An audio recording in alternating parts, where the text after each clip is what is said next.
Hello everyone and welcome back to Pesterquest. Last time we hung out with Terezi and discussed the law a bit, and in the good ending, she and Vriska kinda made up and they're Scourge sisters again, which is cool. And today we're gonna hang out with, Tavros.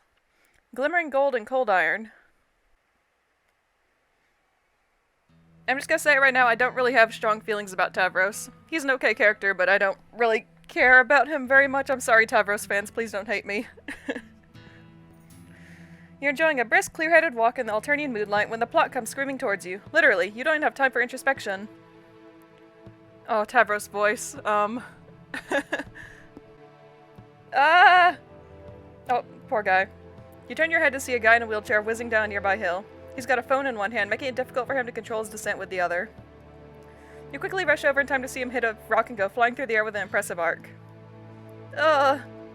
You bring the fallen wheelchair over to him. He stares at you for a second, then pulls himself back into it with a grunt. Thank you, weird and ugly alien stranger. Oh, he's cute, I'll give him that. He does have a very cute design. Once he's settled into the chair, you look over the boy you've just helped. He's lanky and scrawny except for his oversized horns, giving the impression of a boy going through a very awkward puberty. Yeah, that's Tavros in a nutshell. His wheelchair is simple and flimsy and looks like it's gone through a lot of wear and tear. Oh, introductorily speaking, I should say my name is Tavros.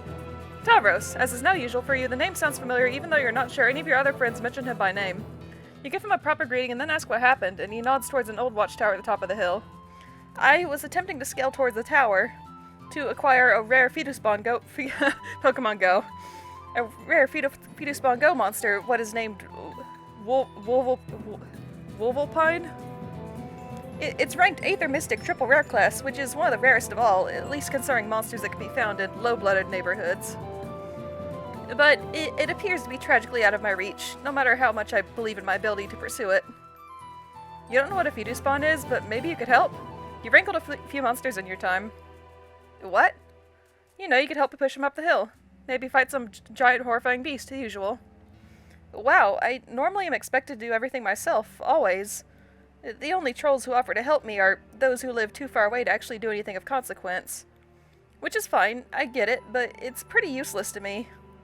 Anyway. No. What? I don't want your help, on account of if I take it, I will be weakening myself and failing to grow as a troll. I will just have to try again, and get grievously hurt in the process probably. Don't worry. Tavros begins to wheel back towards the hill. You know how this story goes. You'll have to spend your entire evening convincing this poor troll boy that it's okay to accept help from others. You launch into a gentle pitch about how help from a friend can... well, if you say so, then I accept your help. Oh, that was easy. Yeah, he's a bit of a pushover. You follow Tavros up the hill. When he reaches the steepest part and his wheels begin to lose traction, you step in behind him to give him the little push he needs. The two of you are successful in scaling the hill, and Tavros grins and taps at his phone. Oh, it's a phone game? No real monsters involved? Holy shit, this is new to you. Yes, Wolvulpine is now acquired. Thank you so greatly. Maybe the cartoons for Wigglers were right all along, and friendship is truly the greatest source of power to exist. Finally, someone who gets you. You ask if he wants a quick ride home, and he tilts his head in confusion. I already have a ride, always. I'm sitting in it. Not like that. You tell him it's hard to explain, just trust you on this one. Okay, let's go. With that, you grip his chair and focus your energy, and zap on over to his hive. Whoa, are you magic? Yes. Awesome. Do you know any fairies? No. Shucks. Tavros glances around the room and you follow suit. Your eyes settle on an advertisement for the theatrical run of Pupa Pan. A pinch of special stardust is all it takes to fly. Brought to you by Her Imperious Condescension's 19th favorite theater company. Reserved seating for high bloods. Hecklers will be cold. The rest of the room is rather plain and sparsely decorated. The floor is scattered with messing gaming supplies. So, this is my hive. What do you think? Would you characterize this pad as sufficiently cool? Oh, he's blushing a little. It's kind of cute. You glance at a framed picture of Fae Trickster in booty shorts. Sure, yeah, this pad is cool as all hell. Excellent. I hoped you would. Your approval is most good to have. I thought you might be uninterested on account of me being boring and kind of sad. Aw, boring and sad kids are your favorite, you tell Tavros. Wait, that sounds terrible. Ignore that. You mean you relish the opportunity to make people less sad? Oh, don't worry then, because I'm definitely sorrowful enough to satisfy. Also, I'm not great at talking either, so we have at least one point of failure in common. I agree, we both fail at talking. I'm talking about me the player, not me the character. Thanks. Tavros flushes you a thumbs up and a wink. He wheels closer to you and one of his scattered cards crunches under a tread and gets stuck, necessitating a bit of finagling. You must admit, you're a little surprised by the wheelchair. Your experiences on Alternia would suggest that their culture is not very kind to the disabled. Oh, it very isn't. There's a long story behind the fact of me being like this. Kanaya says not to talk about it because it hurts my self-esteem. Oh, okay, that's fine. You turn your attention to some of his cards. Perhaps he could teach you... Well, if you insist, I will reveal to you my tragic backstory. Tavros, I already know your backstory. I read it in Homestuck. I used to be more of a hardcore gamer who would do the extreme roleplays. And I had a friend, or I thought she was my friend, who I did Flarp with. Oh, you're familiar with Flarp. You're a boy Skylark. Oh yeah, I'm a boy Skylark now because I redid that scene to get the extra ending or the little achievement thingy or whatever. What was my original one? I liked it better though. Yeah, whatever, it's fine. Come to think of it, you've got a great Flarp friend who we might love to meet. Well, I don't play anymore, because this old friend of mine did a bad thing to me, resulting in a chain of revenge that was very tragical. Essentially, the story is that I was thrown off a cliff, psychically, and became heavily injured, which resulted in my legs not working.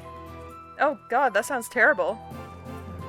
The culprit continues to hassle me sometimes in ways which are supposedly remorseful, but mostly continue to make me feel bad. For instance, trying to make me learn how to climb stairs, or fight better, or telling me I'm useless and awful because I can't. Although she also sent me this 4-wheel device, which helps me to not be cold, so that's nice, I guess. Although maybe she wouldn't have done that if Kanaya didn't say to. I don't know, she's hard to understand. Sometimes very nice, and other times extremely not nice, and I can't figure out how she truly feels about me. Wow, this girl Tavros is talking about seems like a real piece of work. You sure are glad none of your friends or anything like that. Nope, we definitely don't know anyone like that. Yeah, but maybe it's best not to think about her, actually. Kanaya was right. Why don't I teach you how to play... Tavros! Tavros freezes up instinctively. Oh no, that's her. The one who injured me. Oh no, your spine ice is over. You recognize that telltale exaggerated call. But how can this be? How could your dear, sweet, precious friend Vriska have done such a horrible thing to... Okay, yeah, no, this tracks. Maybe she did do one thing wrong. But why? This isn't like the other kid she killed. You know Vriska is violent and volatile. She had to be to survive. But to harass Tavros after the fact instead of just beating him to her Lucis? It doesn't make sense. You feel sick to your stomach. Hey Tavros, you haven't been answering my messages. We need to talk. Her voice comes from the outside window as it moves around the perimeter of the house. You glance at Tavros' stricken face as you hear the sound of keys jiggling in a lock. Fuck, she has the keys to his hive? Tavros groans and leans back in his chair. Vriska barges into the respite block and then freezes up. Oh, hey. Hey, you say with an awkward wave. Vriska seems uncomfortable. I didn't know you knew this, dork. It's a friendship in progress. Tavros has told you some things about their past together. Of course he has. Okay, listen. I know it sounds bad, because it is, and I get that, okay? Way back when, it was less than a sweep ago, I was part of a Flarp campaign that went way off the rails, and Tavros ended up getting thrown off a cliff. It was basically my fault. But that's all in the past now. Things are better now. I hooked Tavros up with his sweet wheelchair and everything. It's not that sweet. Shut up, Tavros. I'm talking about how terrible I feel about hurting you. Tavros cringes and you try to intercede on his behalf. Why is Vriska here? Oh, right. I'm here to extend an olive branch. Very magnanimously so, if you ask me.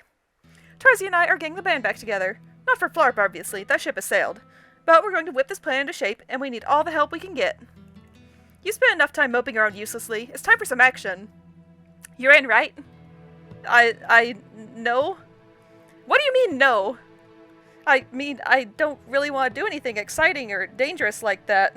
And especially because you're going to be involved, I don't think it'd be good for me to also be... Oh, come on! Things are totally square between us, Tavros. We all got hurt. Besides, I'm just trying to help you live up to your potential. You could be somebody. You could finally start living up to your legacy. I don't want to be somebody, at least not your kind of somebody. Tough luck, Toreador. None of us get that choice. If nothing changes by the time your rites of maturation roll around, you're screwed. The drones will call you in an instant. Well, she's not wrong, but I don't know if this is the right way to go about it. Vriska turns to you, her eyes wide, her fist trembling. Her frustrated glare barely conceals the desperation beneath. I mean, you agree with me, right? Tavros needs to shape up. He needs us. It's time we put the past behind us and moved on. I'm just trying to help him. She leans closer. It's obvious she wants you to back her up. I'm staying out of it, sorry, bye. Who do you think you are, centrist? This is a choice-driven narrative game, and that obviously means having to choose between two equally unsatisfying, mutually incompatible options which will forever alienate you from the side you did not pick. Try again. Well, this is Tavros' route, so I'll go with Tavros. You take a step closer to Tavros, and Vriska visibly deflates. Come on, Corvus Ashwing. You can't seriously be on his side. Yes, you can be, and you are. You think you understand now. You see how Vriska took her suffering and bitterness and passed it along. You see how, under beastly tutelage, she learned to sink her fangs into her prey and tell herself she was doing it for their own good. In these two, you see a microcosm of Alternia, of hurt kids hurting kids, until finally the buck stops at the kindest or weakest among them. So no matter how much sympathy you have for her, you can't stand idly by and let Vriska continue this cycle of hurt. You tell Vriska to look at Tavros, really look at him, and ask herself if her help has done anything for him. Is this the kind of suffering that she and Terezi want to prevent? Right now, the best thing she can do for Tavros is to leave him alone. Leave him alone? You don't get it. None of you do. If I leave him alone, he's toast. Seriously, how have you not figured that out by now? You've seen what this planet is like. You think we can just flip a switch and never fix everything over day? He's a worthless loser living in a world that hates losers, and if that doesn't change, he's going to die a sad, pathetic death. And you and Kanaya and everyone else, you're just enabling him. Winnie Croaks is going to be on your head, not mine. So if you'd rather hang out with Tavros in his make-believe fairyland, be my guest. But some of us are still going to be living here in the real world. You and Vriska spend a while staring at one another. All you can muster is a look of pity, which only seems to incense her further. Her face scrunches up and then goes steely and flat. Her voice is icily calm. You two have your fun. I'm out.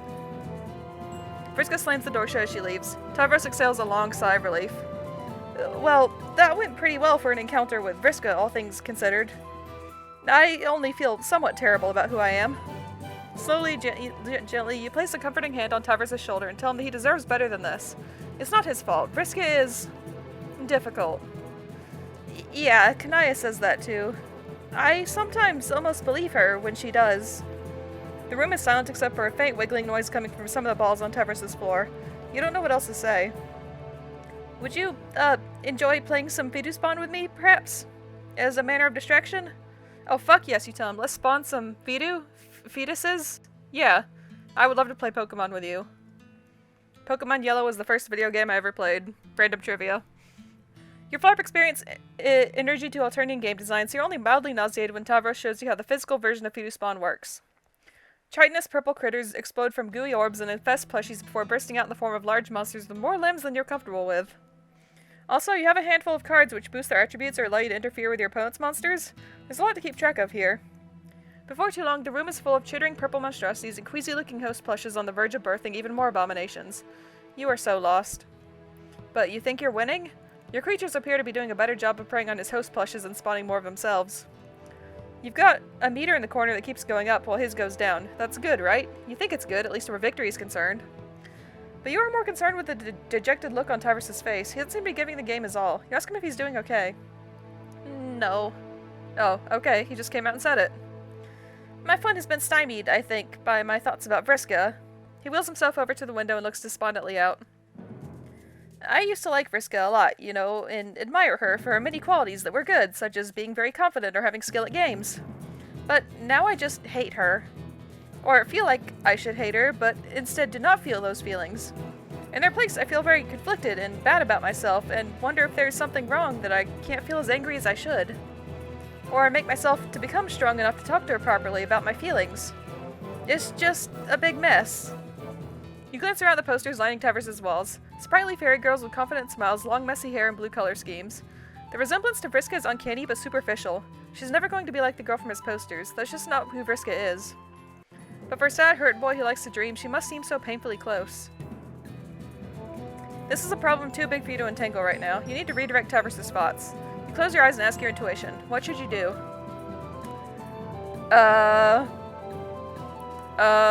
I don't know what help him fly means, but I need to find out.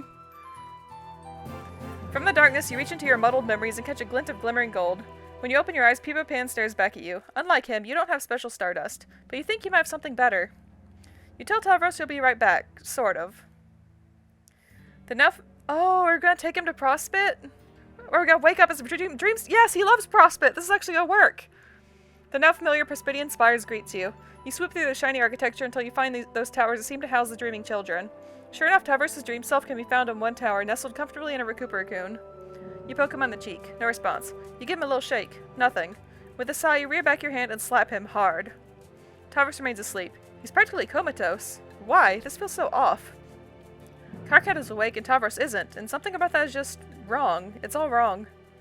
How can you help Tavros under these circumstances? He's gotta wake up. Oh, what?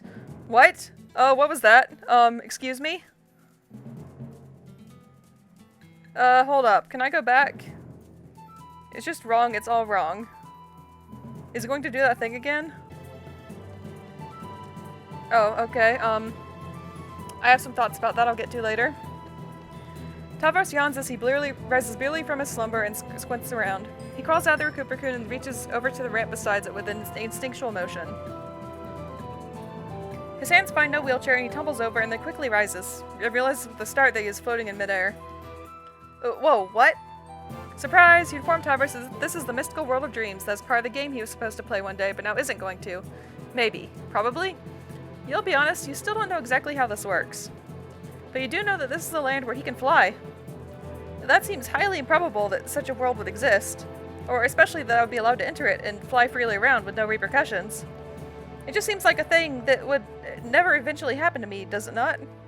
But it is happening, you tell him. You prove it by pinching his arm. He flinches. Why did you just assault me? It's a thing. Pinching is... Okay, this is a cultural misunderstanding. But the fact that he can feel pain should prove that this place is real, or at least as real as a magical dream world could be. I see. My arm certainly does hurt in a realistic manner, as well as my feelings due to the uncalled-for attack from a friendly individual. Oh, for fuck's sake. You tell Tavros to stop worrying about that and start unworrying about how he can fly now. Oh, yeah. With unsteady movements, Tavros begins to circle his dream room. He holds his hands out as he sails around, floating upwards and then dipping down. He seems to get the hang of it quickly, as he does, his face cracks into a warm smile. This feels really amazing. At your invitation, Tavros follows you out the window and sees Prospect stretching toward him. His eyes go all starry. Can I really explore all of this area? He can, you tell him. Probably. Just don't go barging into anyone's houses. Hell, okay. Tavros does loops and twirls, pirouettes around spires, and weaves through throngs of Perspidian civilians. He hollers and hoots, and the anxious crescendo of his voice nearly absent. The sound echoes among the golden towers and rebounds back at you, a cacophony of childlike exhilaration. You swoop alongside him, buoyed by his excitement, and the two of you begin to race each other around the planet. You run out of energy before Tavros does, but eventually he comes down from his high. He floats lazily beside you, upside down, his mohawk hanging down to his face. His eyes are locked on the sky and clouds, and he's wearing a wide, if oddly blank, grin. Hey, I want to thank you for doing this for me, allowing me to feel this freedom and joy. It really means a lot. You grin and give him a thumbs up. You're glad you could help. Yeah, me too. You glance up at the clouds. How long have you been out here? You figure it's probably time to head back to the real world. You tell him you'll teleport back and then wake him up. What? Oh, no. Don't wake me up, please. I don't want to go back to that life. When I could spend my days here, forever feeling blissful and happy for once. You pause. That's not the response you were expecting, although you suppose you should have seen this coming. Yeah, didn't he spend most of his time with Sagrub was asleep, wasn't it? Yeah. What about his friends, his responsibilities in the waking world? What happens when the drones come knocking? Well, those are some pertinent questions which I don't care about, though. This is where I'm happy and where I belong. That's what you wanted, right? To help me be happy? Right. Then your work here is done. He smiles at you and you feel like you should smile back. There's a hint of sadness behind his eyes that gives you pause. It's like he's waiting for you to take charge and tell him off for choosing escapism. Waiting for you to make the hard decision he doesn't have the guts to make. But that's not the kind of person you are. If he'd rather spend most of his time asleep, that's good enough for you. Given the planet he lives on, you can't blame him. So you give him a little wave and vanish into the ether of canon. By the time he works up the nerve to say something, you're already gone. That was the bad ending, wasn't it? Yep. Let's see, who's trying to message him? Kanaya, Nepeta, Gamzee, and Vriska. Awesome. Yeah, escapism is very nice, and I'm speaking from experience here, but it's not going to help you succeed in life at all. It can help you to distract yourself from bad things for a bit, but you shouldn't spend all time to trying to do that. Stay grounded. From the darkness, you reach into your muddled memories and catch a glint of cold iron. When you open your eyes, Peepa Pan stares back at you. He would have you believe that faith is all it takes to fly, but you think Tavros could use something a little more material. You put a gentle hand on his shoulder and ask him what you could do to help him spread his wings. His metaphorical wings, that is. It's not like he could ever sprout real ones. The very thought is absurd. Tavros sighs. I just wish I could live more independently, I guess. To take charge of my life and become less under Vriska's thumb. Oh yeah, is Tinkerbell still alive? Because I know Tinkerbell died shortly before they entered the game, but has Tinkerbell already died in this timeline? You think Tavros could use some better friends. Real friends. I do have some. Nepeta is very kind to me often. Gamsky and I like to throw down sick rhymes, and Kanaya tries to help me with Vriska. But there's not a lot they can do when we live far away. And as nice as... Okay, Tinkerbell is still alive. And as nice as my Lucis is, he isn't able to help me with all my issues due to his small size limiting him to only moving and carrying small objects to me when I require them. The simple fact is that I didn't build my hive with the expectation of one day using a four-wheeled device to navigate it. Can Tavros move to a better hive? Could you help him with that? No. As a bronze, the stipend I receive is not enough to cover such things. Even this four-wheeled device, which is highly basic compared to some high-blood models, would have cost me over a wife's worth of savings. Few changes are available to me, economically speaking, especially if I want to not alert drones to my unsuitedness for troll expectations. You see, if money is the issue, that's not something you can help him with. At least not directly. But you might know others who can. You tell Tavros that you're going to step out for a moment to fetch a mutual friend. Oh, Kanaya, hey! He seems briefly surprised when you return with Kanaya. You guess you don't blame him. This strikes you as a pretty rare pairing conversationally speaking. Yeah, I don't know if... Did these two ever actually talk to each other in canon? I don't quite remember. Like, the most interaction they had, I think, was when Kanaya sawed his legs off. That's pretty much the only one I can remember. Oh, Kanaya. It's nice to see you in person, unexpectedly. Well, my hive is terrible looking, sorry, but hi. You look nice. Yes, I do. How are you faring? Has my advice regarding the construction of an imaginary friend helped aid your self-esteem? Well, I haven't really got to try it yet, so no, it hasn't, I guess. Kanaya suppresses a sigh. Okay. Well, let's get directly to business. I brought some materials with which to renovate your hive. Oh. Please advise us as to how best to redesign the place to suit your needs. Tavros' eyes water up and he sniffs, leaning forward in his chair. Really? You would do that for me, despite it taking a large portion of time and effort, and presumably money as well? I don't really spend my stipend on much besides fabric. And I intend to twist Vriska's arm until she offers a portion of her flarbing treasure to foot the bill, too. And of course I'd do it for you. Any less would be a rejection of my helpful sensibilities. Kanaya says it with a neutral tone and a straight face, as if there's nothing remarkable about it, but Tavros nevertheless breaks into a grin. Wow, thanks. This is really cute, by the way. Okay, give me some time to develop ideas on how to properly jack this hive up and deliver the most utterly dope and pimped up changes. This is going to be so great. You give Tavros the requested time and then begin to work in earnest. You aren't sure what to expect, but the construction process proves smoother than anticipated. Kanaya brings a set of alien devices which she claims to have borrowed from a sea-dwelling friend of hers. One converts raw materials into a strange substance that reminds you of fruit gushers. Kanaya fells trees with her chainsaw and feeds them into the machine, and before long you have a trove of the gusher things. The other device expands the gushers to modify buildings. It has a holographic click-and-drag interface much like The Sims played in real life. You find this construction software to be incredibly handy and also eerily familiar, but honestly you find everything eerily familiar these days.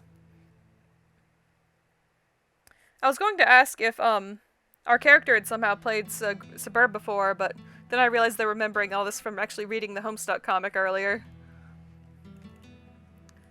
Yes, it's very convenient. Home construction has been an important part of troll culture for as long as history remembers. Most do not know why, although to me the reason is obvious. Preparation for the game, which we will now no longer be playing due to outside interference. Wait, she knows about that? Yes. I figured out what was going on a day or two after you visited me, but I thought it prudent not to get particularly dramatic about it all. I appreciated that about you, Kanaya. That was very thoughtful of her. Yeah. I try. Kanaya finishes feeding logs into the first device and begins to manipulate Tavros' hive with the other.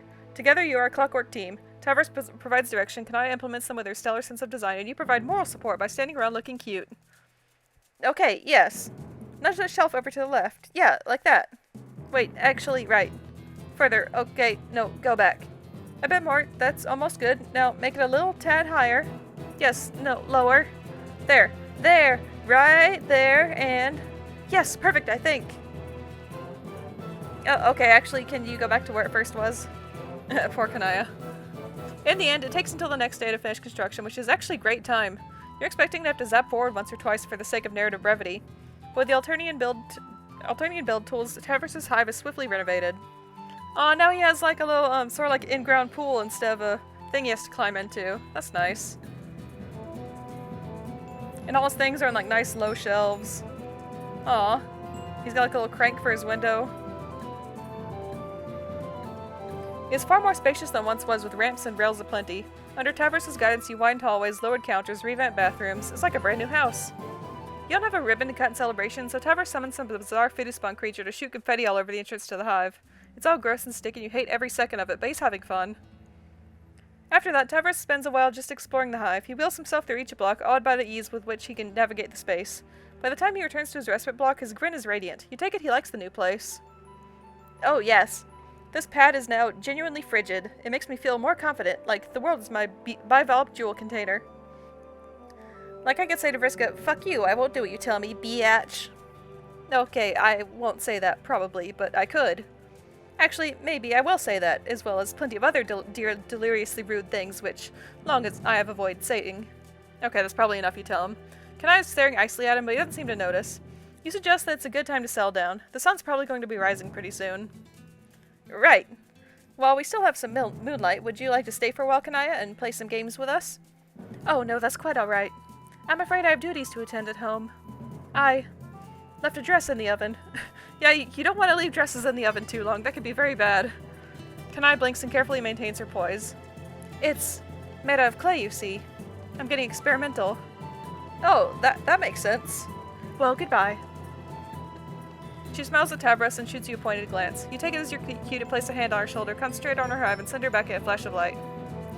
When she's gone, Tavros wheels up to you and nudges you in the hip. So, regarding Kanaya, this could perhaps be me misreading the situation, but when I reach deep inside and tap into the marvelous power of the self-esteems, it tells me that I'm very right and smart. Did you see the way she was smiling at me? She does not have a crush on you, Tavros, I'm sorry. Almost in a way as to suggest amorous inclinations. He waggles his eyebrows furiously in your direction. Oh geez. You tell Tavros that's just, what friendship looks like. She's not his type. Trust me, you say. Drat. But, oh well. I think there was a saying about this, that the sea has many fish in it. Now that I'm feeling better, I think perhaps I will one day go fishing for a quadrant or two. Well, it's a start. It's going to take some time for this kid to figure out what genuine self-esteem is like. Yeah, if you're looking for a fish for your quadrants, I'm pretty sure Eridan will accept any offer you give him, so... But just like the Brespedian clouds part to reveal a brilliant sky in blue, you think Tavros is on the verge of seeing the sun. The moon? This metaphor would work better on Earth. Tavros can be more than he is, and he doesn't need to change to do it. When he offers you a smile, there's a spark of compassion behind it that tells you he's already worth the world. All he ever needed was someone to believe in him. And money. He also needed money. So, would you like to perhaps celebratorily play a round or two of Hiveswap with me? I'm feeling much more prepared to enjoy a game, and perhaps think that this time I'll proceed to crush you with my incredible might as a Hiveswap breeder. Except, I mean that in a nice way, like that of a friendly challenge. If you'll accept. The word friend in that sense is all you need to hear. Yeah, Hiveswap! Weird alien Pokemon. We're still wearing Malik's hoodie. I'm so happy. We changed out Kanaya's dress, I noticed, so... Oh yeah, we have the short bad ending left. Hold on.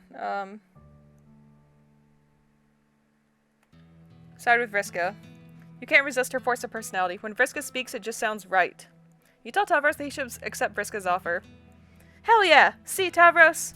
My buddy here agrees. Let bygones be bygones.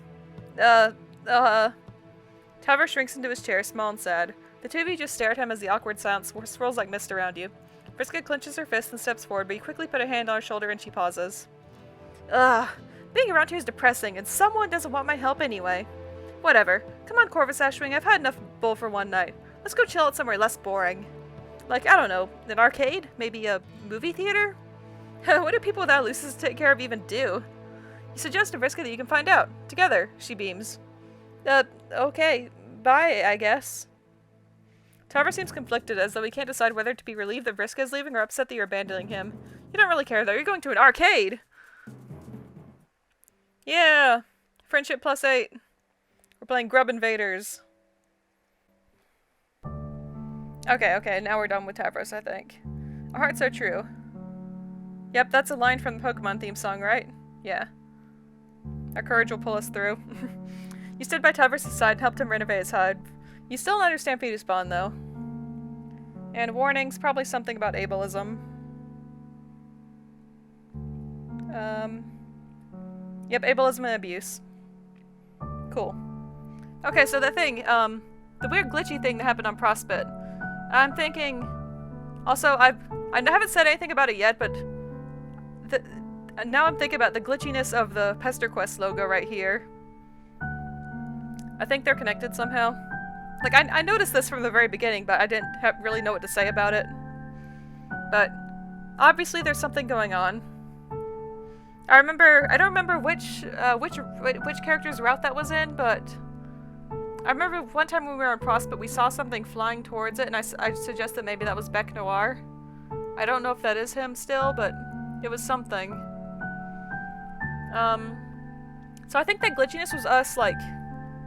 It was either us remembering how Prospect was destroyed and, like, how all the Dream Selves died from where we read it in Homestuck, or we were, like, getting a glimpse of the other... I guess the canon timeline? Whatever counts as canon? I don't know. But yeah, Tavros. I still feel very neutral about his character. He has his moments. I think this was a cute route, though. We helped him... What's the word? I don't know the word, but we helped him modify his hive to be more accessible to him, so hopefully he'll have an easier time now instead of struggling to do basic things like get in and out of bed, basically. Poor guy. Yeah. I don't really have a ton to say. Fetuspawn looks pretty cool. If it's anything like Pokemon, I'd probably enjoy it. So, yeah. Thanks for watching. I hope you have a great day, and I'll see you next time. Bye!